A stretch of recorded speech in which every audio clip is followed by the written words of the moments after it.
Hello childrens, how are you? कसे आहात तुम्ही? मजेत ना?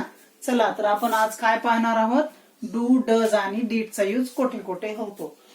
पहा, डू डज डीडचा यूज सर्वप्रथम आपण कोठे होतो हे पाहणार आहोत. सेंटेन्स जेव्हा आपण एखादं निगेटिव्ह करणार असो किंवा इंट्रागेटिव्ह करणार असो तेव्हा डू डजचा यूज करतो, डू डज डीडचा यूज करतो. आणि डू आणि डजचा उपयोग आपण सिंपल प्रेझेंट मध्ये करतो आणि डीडचा यूज आपण सिंपल पास्ट मध्ये करतो. अशा प्रकारे डू डज डीड सोबत नेहमी क्रियापदाचे पहिली रूप वापरले जाते. हे पहा, इथे मी तुम्हाला सूत्र लिहून दाखवते.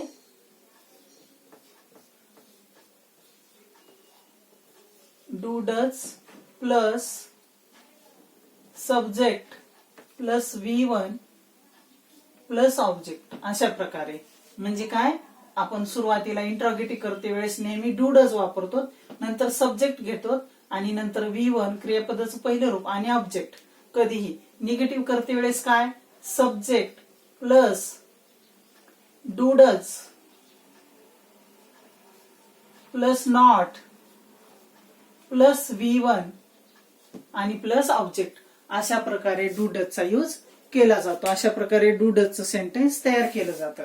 हे पहा, डू कोठे वापरावे सेंटेन्स मध्ये आणि डज कोठे वापरावे आणि डीड कोठे वापरावे हे आपण आता पाहू. हे पहा, जेव्हा क्रियापद काय असतो, आय उ यू सब्जेक्ट. जेव्हा सब्जेक्ट क्रियापद म्हणले मी चुकून. सब्जेक्ट म्हणजे काय, कर्ता कोणता असतो, I we you they PS म्हणजे काय, प्लुरल सब्जेक्ट. जेव्हा सब्जेक्ट प्लुरल असेल, आय असेल, ऊ यू दे असेल तेव्हा डू वापरावे. आता प्लुरल सब्जेक्ट म्हणजे काय, अनेकवचनी नाम म्हणजे पीपल, चिल्ड्रन, श्याम आणि राम, गीता आणि सीता. अशा प्रकारे जेव्हा दोन नावे येतात त्यानंतर डू वापरावे. आणि डज कोठे वापरतात, ही, सी, इट आणि singular subject. He, she, it जर सब्जेक्टच्या सुरुवाती असेल त्या वाक्यामध्ये डजचा यूज करतात. आणि सिंग्युलर सब्जेक्ट कोणते, मोहन, श्याम, राम, सीता, गीता असे एकच नाव असेल तेव्हा त्याच्यानंतर डजचा यूज करतात. कधी, सेंटेन्स निगेटिव्ह करते वेळेस किंवा सेंटेन्स इंट्रागेटिव्ह करते वेळेस. आता डीडचा use, I, we, you, he, she, it, they singular subject आणि प्लुरल सब्जेक्ट या सर्वांसाठी डीडचा यूज करतात. म्हणजे आपल्याला डीड वापरते वेळेस लक्षात ठेवण्याची गरज नाहीये की डू कोठे वापरावा, डज कोठे वापरावा, कोणत्या सब्जेक्टला वापरावा असं आपल्याला इथे लक्षात ठेवावं लागतं. पण डीड वापरते वेळेस सर्व सब्जेक्टच्या नंतर डीडच येते. कधी, सेंटेन्स निगेटिव्ह करते वेळेस आणि इंट्रागेटिव्ह करते वेळेस तेव्हा डीडचा यूज करतात. सर्व सब्जेक्टसाठी डीडचा यूज करतात. फक्त डू आणि डजचा यूज करताना तुम्हाला सब्जेक्ट, कोणत्या सब्जेक्टला डू येते आणि कोणत्या सब्जेक्टला डज येते हे लक्षात ठेवावं लागेल. चला तर हे आपण इथे असं पाहिलं. आता आपण सेंटेन्सच्या रूपामध्ये आपण पाहणार आहोत. सेंटेन्स मध्ये डू डज कोठे यूज होतो हे आपण आता इथे सेंटेन्सच्या स्वरूपात पाहू. व्हिडिओ नक्की पूर्ण पहा. या व्हिडिओमध्ये खूप सारी इन्फॉर्मेशन दडलेली आहे. खूप चांगला व्हिडिओ आहे. खूप चांगले सेंटेन्सेस यामध्ये मी निवडलेले आहेत आणि यामध्ये वेगवेगळे शब्द, तुमचा शब्दसाठा पण वाढेल. यामुळे मी प्रत्येक व्हिडिओमध्ये वेगवेगळे शब्द आणण्याचा प्रयत्न करते, वेगवेगळे वर्ड्स आणण्याचा प्रयत्न करते. तर तुम्ही हा व्हिडिओ नक्की शेवटपर्यंत पहा. खूप चांगली इन्फॉर्मेशन या व्हिडिओमध्ये आहे. आता हे पहा सेंटेन्स, आय नो दॅट, मला ते माहीत आहे. आता त्याचं इंट्रोगेटिव्ह काय होईल, डू आय नो दॅट, मला ते माहीत आहे का. अशा प्रकारे. परत काय त्याचं negative, I don't know that, मला ते माहीत नाही. निगेटिव्ह करते वेळेस काय घ्यायचं, डू घ्यायचं आणि नॉट लावायचं. हे पहा, डोंट, डू प्लस नॉटचं काय होतो, डोंट होतो. I do not know that म्हणण्यापेक्षा direct I don't know that, मला ते माहीत नाही असं घेतलेलं आहे. हे पहा. परत काय, डोंट आय नो दॅट, मला ते माहीत नाही का. म्हणजे काय, do I not know that. इथं समजा आपण इथं घेतलं डू, परत इथं आय आणि इथं not, do I not know that. अशा प्रकारे म्हणायला थोडस ऑकवर्ड होतं किंवा एखाद्या वेळेस विसरून जातं. त्यामुळे काय घ्यायचं, direct don't I know that, मला ते माहीत नाही का. डू नॉटचं काय, हे कॉन्ट्रॅक्टेड फॉर्म आहे, डोंट. अशा प्रकारे. परत काय, WH टाईपचं काय आहे, why do I know that, मला ते माहीत आहे का. सॉरी, इथे थोडस चुकलेलं आहे. बरोबर आहे. Sorry, why do I know that, मला ते माहित का आहे. वाय म्हणजे का, मला ते का माहित आहे, अशा प्रकारे. परत त्याचं निगेटिव्ह काय होईल WH चं, why don't I know that, मला ते का माहित नाही. हे झालं वाय. परत आपण मला केव्हा माहित नाही, वेन, मला ते केव्हा माहित नाही किंवा मला ते केव्हा माहित आहे, वेन घेतल्यानंतर होतं. अशा प्रकारे WH आपण इथे घेऊन अनेक प्रकारचे सेंटेन्स करू शकतो, WH सेंटेन्स. परत आता उई घेऊन पाहू आपण, म्हणजे काय, सब्जेक्ट उई घेऊन, करता उई घेऊन सब्जेक्ट आपण सेंटेन्सेस पाहू.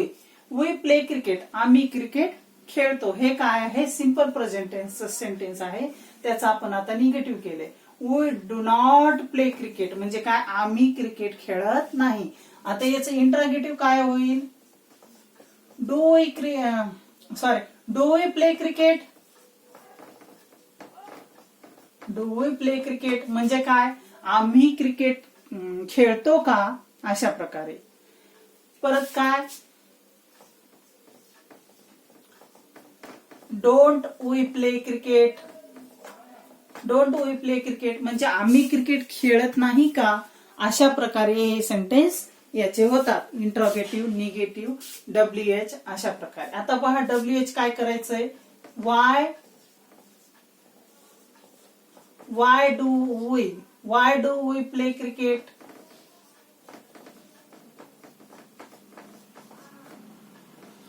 म्हणजे काय, आम्ही क्रिकेट का खेळतो, अशा प्रकारे. आता यालाच काय करायचं, निगेटिव्ह करते वेळेस वाय डोंट करायचं. Why don't we play cricket, why don't we play cricket म्हणजे आम्ही क्रिकेट का खेळत नाही, अशा प्रकारे याचं WH निगेटिव्ह झालं. परत आणखीन काही सेंटेन्सेस आपण पुढे पाहणार आहोत, प्रत्येक सब्जेक्ट घेऊन. I, we, you, they, he, she, it अशा प्रकारे प्रत्येक सब्जेक्ट घेऊन आपण सेंटेन्सेस पाहणार आहोत. आता हे पहा, यू पासूनचं sentence, you work very hard म्हणजे काय, तू खूप कठीण काम करतो. यू वर्क व्हेरी हार्ड म्हणजे तू खूप कठीण काम करतो किंवा तुम्ही खूप कठीण काम करता. यू म्हणजे काय, तू किंवा तुम्ही. यू वर्क व्हेरी हार्ड, तू खूप कठीण काम करतो. You don't work very hard, तू कठीण काम करत नाहीस. Do you work very hard, तू कठीण काम करतो का. परत don't you work very hard, तू कठीण काम करत नाही का, अशा प्रकारे. परत काय, why do you work very hard, तू कठीण काम का करतो. परत काय, why don't you work very hard, तू कठीण काम का करत नाही, अशा प्रकारे. तुम्हाला याचा स्क्रीनशॉट काढून घ्यायचा असेल तर तुम्ही घेऊ शकता. हे पहा. परत आता दे सेंटेन्स घेऊन, देची सेंटेन्सेस घेऊन. दे स्पीक इंग्लिश व्हेरी वेल म्हणजे काय, ते खूप चांगल्या प्रकारे इंग्लिश बोलतात किंवा ते खूप चांगली इंग्लिश बोलतात, ते खूप चांगली इंग्रजी बोलतात. आणखीन काय, they don't speak English very well, ते चांगली इंग्रजी बोलत नाहीत. Do they speak English very well, ती चांगली इंग्रजी बोलतात का. Don't they speak English very well, ते चांगली इंग्रजी बोलत नाहीत का. परत खालचं काय आहे सेंटेन्स दिसते तुम्हाला, why do they speak English very well म्हणजे काय, ते चांगली इंग्रजी का बोलत नाही, बोलतात का बोलतात. परत why don't they speak English very well, ते चांगली इंग्रजी का बोलत नाहीत. अशा प्रकारे वाय घेऊन, डू आधी घेऊन, डू नंतर घेऊन, परत डोंट घेऊन, अशा प्रकारे इंट्रोगेटिव्ह निगेटिव्ह सेंटेन्स बनतात. आता पहा ही घेऊन, ही. आता मी तुम्हाला इकडे आणि हे इकडे का दिलेले, कारण डू कोठे घेतात आणि डज कोठे घेतात हे तुम्हाला समजावे म्हणून. हे पहा, डू कोठे कोठे घेतात, आय, वी, यू, दे आणि प्लुरल सब्जेक्ट पुढे डू घेतात आणि डज कुठे घेतात, ही, सी, इट पुढे डज घेतात. हे पहा.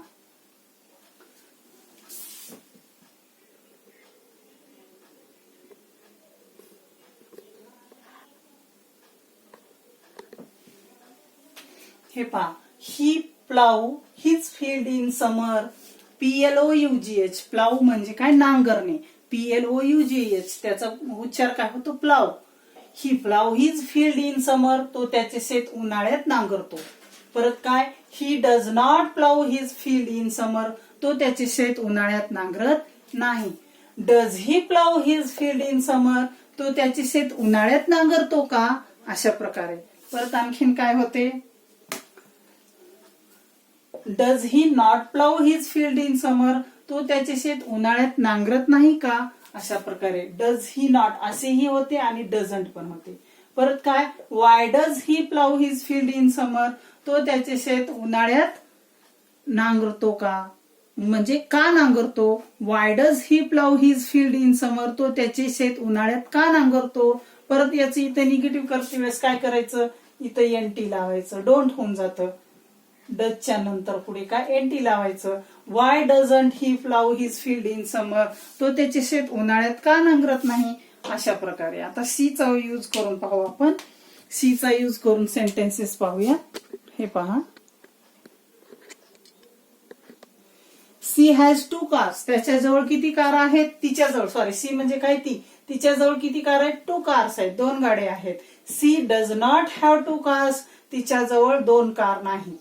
आता हे पहा, नॉट करते वेळेस जेव्हा आपण निगेटिव्ह करतो, इंट्रागेटिव्ह करतो, तेव्हा हॅज चे हॅव होते. इंट्रागेटिव्ह आणि निगेटिव्ह मध्ये हॅवच राहते, हॅज होत नाही. इथे याच्यामध्ये हॅज आहे पण त्याचे निगेटिव्ह करते वेळेस इथे हॅव झालेला आहे. इंट्रागेटिव्ह करते वेळेस त्याची इथे हॅव झालेली आहे, त्याचे हॅव होते. सी हॅज 2 कार्स, त्याच्याजवळ 2 गाड्या आहेत, 2 कार्स आहेत. She does not have 2 cars, त्याच्याजवळ 2 कार नाहीत. डज सी हॅव 2 कार्स, त्याच्याजवळ 2 कार आहेत का? डझंट सी हॅव 2 कार्स, त्याच्याजवळ 2 कार नाहीत का? Y does she have 2 cars, त्याच्याजवळ 2 कार का आहेत? वाय डझंट, आता इथे डझंट करू, DOESNT. Why doesn't she have 2 cars, त्याच्याजवळ 2 कार का नाहीयेत? सॉरी आहे, मी इथं वायचं काय लिहिलेलं आहे, वाय, WHY. अशा प्रकारे तुम्ही WH सेंटेन्सेस करू शकता. इथे व्हेन पण करू शकता. When does she have 2 cars, त्याच्याकडे 2 कार केव्हा होत्या? When doesn't she have 2 cars, त्याच्याकडे 2 कार केव्हा नव्हत्या? अशा प्रकारे तुम्ही WH सेंटेन्सेस त्याचे बनवू शकता. आता चला, आता आपण डीडचा यूज पाहू. डीडचा यूज पाहिल्यानंतर हा व्हिडिओ इथेच संपतो. आता हे पहा डीडची सेंटेन्सेस. आता हे काय आहे? आय वेंट टू स्कूल म्हणजे काय? मी शाळेत गेलो. आता हे वेंट काय? गो, वेंट, गॉन. गो, वेंट, गॉन. हे काय? गोचे 3 रूपे आहेत. गो, वेंट, गॉन ही क्रियापदेचे 3 रूपे आहेत. हे पहिलं रूप, हे दुसरं रूप, हे तिसरं रूप. तर आता काय होतं, जेव्हा आपण सिंपल पास्ट टेन्स पाहतो तेव्हा सिंपल पास्ट टेन्सच्या वाक्यामध्ये क्रियापदाचे नेहमी दुसरे रूप येते. वेंट, वेंट हे काय आहे? दुसरे रूप आलेले आहे इथे. आय वेंट टू स्कूल हे सिंपल पास्ट आहे. सिंपल पास्ट मध्ये इथे नेहमी दुसरे रूप येते, क्रियापदाचे सेकंड फॉर्म येतं. तर इथे काय आहे? सेकंड फॉर्म वेंट आहे. आय वेंट टू स्कूल, मी शाळेत गेलो. याचा अर्थ काय होतो? गेलो. गो म्हणजे जाणे, वेंट म्हणजे गेलो, गॉन म्हणजे गेलेला. अशा प्रकारे इथे पहा, याचं निगेटिव्ह काय होतं? I didn't go to school, मी शाळेत गेलो नाही. आता इथे पहा, निगेटिव्ह करते वेळेस याचं फर्स्ट फॉर्म होतं. निगेटिव्ह आपण घेतलं तर त्याचं काय होतं? फर्स्ट फॉर्म होतं. म्हणजे ह्या वेंटचं काय होतं? इथे परत आता फर्स्ट फॉर्म होतं. मग पुढे पुढे काय होते? Did I go to school. आता प्रत्येक याच्यामध्ये इंट्रोगेटिव्ह असो किंवा निगेटिव्ह सेंटेन्स असो त्यामध्ये वर्बचे पहिले फॉर्म येते, क्रियापदाचे पहिले रूप येते. हे पहा, did I go to school, मी शाळेत गेलो का? अशा प्रकारे हे डीड काय होते? इकडे येते आणि आय इकडे जाते. याचं इंट्रोगेटिव्ह झालं. नॉट निघून गेलं, हे इंट्रोगेटिव्ह झालं. म्हणजे इंट्रोगेटिव्ह प्रश्नार्थी वाक्य झाले. हे निगेटिव्ह आहे का? नाही. आता इथे पहा, इंट्रोगेटिव्ह निगेटिव्ह वाक्य. Didn't I go to school म्हणजे काय? मी शाळेत गेलो नाही का? अशा प्रकारे. Why didn't I go to school, मी शाळेत का गेलो नाही? इथे फक्त वाय लागलेला आहे. वाय म्हणजे का, याचा अर्थ का होतो. Why did I go to school, मी शाळेत का गेलो नाही? Why didn't I go to school, sorry why did I go to school, मी शाळेत का गेलो? आणि why didn't I go to school, मी शाळेत का गेलो नाही? अशा प्रकारे. आता हे पहा इथे, we rose early in the morning. Rose म्हणजे काय? उठला. रोज म्हणजे काय? उठला. राईज, रोज, रिझन हे 3 रूपे आहेत. ते मी तुम्हाला कुठे दाखवू? इथेच दाखवते हे एक सेंटेन्स म्हणून. हे पहा, राईज, RISE, राईज, रोज, आणि हे काय, रिझन. अशा प्रकारे म्हणजे काय, राईज म्हणजे उठणे, रोज म्हणजे उठला, आणि रिझन म्हणजे उठलेला. अशा प्रकारे याचा अर्थ होतो. हे क्रियापदाचे 3 रूप आहेत, राईज, रोज, रिझन. उठला, उठणे, उठला आणि उठलेला, अशा प्रकारे. तर हे 3 रूपे आहेत. तर इथे पहिलं रूप आलेलं आहे. तर इथे काय आलेलं आहे, दुसरं रूप आलेलं आहे, rose. We rose early in the morning. म्हणजे काय, आम्ही सकाळी लवकर उठलो. रोज हे इथे क्रियापदाचे दुसरे रूप आलेले आहे. आता नंतर त्याचं निगेटिव्ह करते वेळेस काय होतं, क्रियापदाचं पहिलं रूप येतं, राईज येतं इथे. निगेटिव्ह करते वेळेस, we did not rise early in the morning. आम्ही सकाळी लवकर उठलो नाही का. परत काय, आता इथे इंट्रागेटिव्ह मध्ये पण क्रियापदाचं पहिलं रूप बनतं, दुसरं रूप निघून जातं. Did we rise early in the morning. आम्ही सकाळी लवकर उठलो का. Didn't we rise early in the morning. आम्ही सकाळी लवकर उठलो नाही का. Why did we rise early in the morning. आम्ही सकाळी लवकर का उठलो. Why didn't we rise early in the morning. आम्ही सकाळी लवकर का उठलो नाही. अशा प्रकारे इथे सेंटेन्सेस बनतात. आता पहा, इथे मी तुम्हाला काही थोडे याचं तुम्हाला स्क्रीनशॉट घ्यायचा असेल तर तुम्ही घेऊ शकता. मी आता इथे तुम्हाला फक्त हीचे सेंटेन्सेस बनवून दाखवते. ही, सी, इट असे प्रत्येक याचे, दे, या सर्वांची जर मी सेंटेन्सेस तुम्हाला बनवून दाखवली तर व्हिडिओ खूप मोठा होईल. तुम्ही या ठिकाणी काय करा, ही जी क्रियापदे आहेत या ठिकाणी तुम्ही, या ठिकाणी वीच्या ठिकाणी यू ठेवून पहा, या ठिकाणी दे ठेवून पहा. फक्त इथे यू ठेवायचं, YO यू ठेवायचं, बाकी सर्व जशाला तसंच राहू द्यायचं. आणि या ठिकाणी काय म्हणायचं, तुम्ही सकाळी लवकर उठलात का. अशा प्रकारे. परत काय, you did not rise early in the morning. हे पहा, you did not rise early in the morning. मग आम्हीच्या ठिकाणी काय होईल, तुम्ही होईल. तुम्ही सकाळी लवकर उठला नाहीत का. आता पुढे त लागेल, उठला नाहीत का. इथे काय होईल, तुम्ही सकाळी लवकर उठलात का. तुम्ही सकाळी लवकर उठलात का. अशा प्रकारे होईल इथे. उठलात का, उठला नाहीत का. अशा प्रकारे. परत काय करा, आणखीन ही ठेवून पहा. चला मी तुम्हाला इथे हीची सेंटेन्सेस बनवूनच दाखवते. हीची सेंटेन्सेस मी तुम्हाला इथे बनवूनच दाखवते. He like that dog. हीची sentences. He liked that dog. हे लाईक्ड का आहे, लाईक्ड, याला लाईक्ड म्हणतात. डी म्हणत नाहीत, लाईक्ड असं नाही म्हणत, liked. He liked that dog. म्हणजे काय, त्याला तो कुत्रा आवडला. त्याला तो कुत्रा आवडला. त्याला तो कुत्रा आवडला. अशा प्रकारे. आता याचं निगेटिव्ह काय होईल, he did not. He didn't like. आता इथे लाईक होईल, क्रियापदाचे पहिले रूप येईल. लाईक दॅट डॉग म्हणजे त्याला तो कुत्रा आवडला नाही. अशा प्रकारे. आता इंट्रागेटिव्ह काय होईल, did he like that dog. Did he like that dog. त्याला तो कुत्रा आवडला का. अशा प्रकारे. Didn't he like that dog. Didn't he like that dog. त्याला तो कुत्रा आवडला नाही का. Why did he like that dog. Why did he like that dog. त्याला तो कुत्रा का आवडला. परत काय, Y didn't he like that dog. He like that dog म्हणजे काय, त्याला तो कुत्रा का आवडला नाही. अशा प्रकारे इंट्रोगेटिव्ह निगेटिव्ह सेंटेन्सेस बनतात. हे हीचे आहे. परत देची तुम्ही बनवा. या ठिकाणी दे ठेवा. या ठिकाणी दे ठेवा. दे like that dog. They like that dog. त्याला तो कुत्रा आवडला. त्याला तो कुत्रा आवडला. सॉरी, त्यांना, आता इथे काय होईल, त्यांना तो कुत्रा आवडला अशा प्रकारे होईल.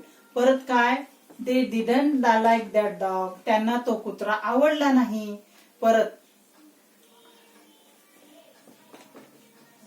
Did they like that dog. त्यांना तो कुत्रा आवडला का. Didn't they like that dog. त्यांना ते कुत्रा आवडला नाही का. अशा प्रकारे तुम्ही इथे क्रियापदे बदला, वेगवेगळी क्रियापदे ठेवा आणि वेगवेगळे सेंटेन्सेस बनवण्याचा प्रयत्न करा. तुम्ही खूप सारे सेंटेन्सेस स्वतः बनवू शकता. जोपर्यंत तुम्ही स्वतः बनवून सेंटेन्सेस सराव करणार नाही तोपर्यंत तुमची इंग्लिश परफेक्ट होणार नाही. तुम्ही इंग्रजीमध्ये इम्प्रूव्ह करू शकणार नाही. तर तुम्ही स्वतः क्रियापदे बदला. त्यानंतर तुम्ही काय करा, वर्ब्स बदला. या ठिकाणी वर्ब्स बदलून तुम्ही दुसरी क्रियापद ठेवून तुम्ही सेंटेन्सेस बनवू शकता. अशा प्रकारे तुम्ही वेगवेगळे सेंटेन्सेस बनवून खूप सारा सराव करू शकता.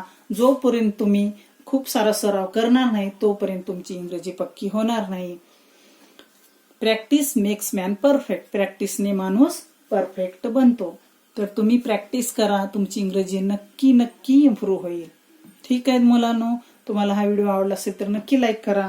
आणखीन मी एक तुम्हाला इथे सांगते, मी क्रियापदांची सिरीज आणलेली आहे.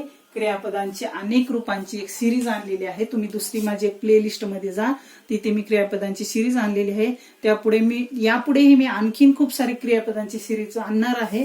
तर तुम्ही माझी ती क्रियापदांची सिरीज जर वाचलीत तर तुमची क्रियापदे खूप चांगली पक्की होतील आणि तुम्हाला इंग्लिश शिकण्यापासून कोणीही थांबवू शकणार नाही. तुम्ही परफेक्ट इंग्लिश बोलाल, लिहाल, वाचाल.